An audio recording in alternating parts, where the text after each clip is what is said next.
후회 없이 진짜 삶을 사는 기술입니다. 우리는 길을 잃고 나서야 삶의 방향이 흔들리고 나서야 비로소 자신을 발견하지요. 매일 아침 알람 소리에 떠밀려 거대한 기계의 부품처럼 돌아가는 일상입니다. 우리는 내가 나의 삶을 온전히 살고 있는 것인지 아니면 그저 무언가에 떠밀려 가고 있는 것인지 혼란스럽지요. 사회가 정해놓은 속도와 방향을 거스르는 일에 대한 두려움이 우리를 멈추지 못하게 만드는 겁니다. 살아있는 기계로 전락한 야생의 존재입니다. 톱질 기계를 돌리기 위해 러닝머신 위에서 끊임없이 뒤로 밀려나는 말이 있지요. 한때 초원을 달리던 야생의 본능은 사라지고 노역의 흔적만 남아 있는 거지요. 마른 다리에 그 흔적이 남지만 우리는 이마에 깊은 주름으로 그 절망을 새기게 됩니다. 대부분의 사람들은 조용한 절망 속에서 살고 있습니다. 헨리 데이비드 소로의 말이지요. 껍데기뿐인 문명을 벗고 진실의 공간으로 걸어 들어가야 합니다.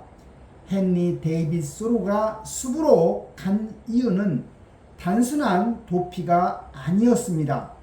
삶의 골수까지 빨아들이기 위해 삶이 아닌 것을 살지 않기 위해 온몸으로 부딪혀 확인하려는 결단이었지요. 자연은 묻지도 대답하지도 않습니다.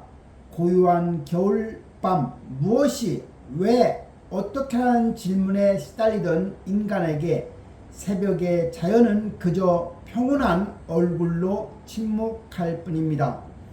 이 거대한 침묵이야말로 우리 내면의 진짜 소리를 듣게 만드는 가장 강력한 울림판이지요. 우리가 안다고 믿었던 지식의 오만, 현미경으로 세상을 1000배 확대하면 본래의 아름다움은 사라지고 낯선 괴물만 남게 되지요. 화학을 배우면서도 매일 먹는 빵이 어떻게 만들어지는지 모르는 모순, 과학적 잣대보다 무심코 느끼는 감탄이야말로 더 완전하고 진실한 암입니다. 선과 악은 심장과 폐처럼 함께 숨을 쉽니다. 가장 나쁜 욕망조차 그 뿌리를 파고들면 지극히 선한 감각에서 시작되는 겁니다. 과거의 실수에 얽매여 섣부른 자책에 머물지 마시기 바랍니다. 진정한 선함은 번지르르한 위선적 자선이 아니라 자신의 선행조차 잊어버린 채 존재 자체로 빛나는 자연스러운 선함입니다. 거대한 착각과 본질적 진실의 대비이지요. 문명의 착각 대 본질적 진실입니다. 문명의 착각은 지식이 바로 현미경으로 찾아낸 괴기한 괴물이지요. 본질적 진실은 육안으로 발견한 눈송이의 완벽한 질서인 겁니다. 문명의 착각은 소유가 속이 텅 빈 화려한 집, 즉 응접실의 돼지라 볼 수 있습니다. 하지만 본질적 진실은 소유가 생존의 본질만 남긴 자발적 청빈인 거지요. 문명의 착각의 선행이 죄책감을 덜기 위한 위선적 자선이라 하면 본질적 진실은 선행이 신이 인정하고 손대지 않는 자연스러운 선함입니다. 문명의 착각이 관계가 가십과 소음 속 얕은 군중이라 하면 본질적 진실은 관계가 깊은 거리를 유지하는 고독한 연대라 할 수 있지요. 우리가 철도를 타는 걸까요? 철도가 우리를 타는 걸까요? 우리는 시속 수십 킬로미터 달리는 발명을 자랑하곤 합니다. 하지만 더 빨라진 속도는 아마 우리에게 여유를 주기는커녕 더 바쁜 일상을 강제하는 거지요. 문명이 이룬 발명품들은 종종 삶의 본질적 질문으로부터 시선을 뺏는 예쁜 장난감에 불과한 겁니다. 진정한 우정에는 반드시 거리가 필요한 겁니다. 영혼이 숨 쉴 틈을 주지 않는 잦은 만남과 가벼운 대화로는 유대를 맺을 수가 없습니다. 우리는 얕은 물가에서 첨벙거리는 관계가 아니라 굳이 설명하지 않아도 깊은 물 위를 함께 걷는 신뢰를 원하게 되는 겁니다. 죽음, 이것은 끝이 아닌 자연의 거대한 순환이지요.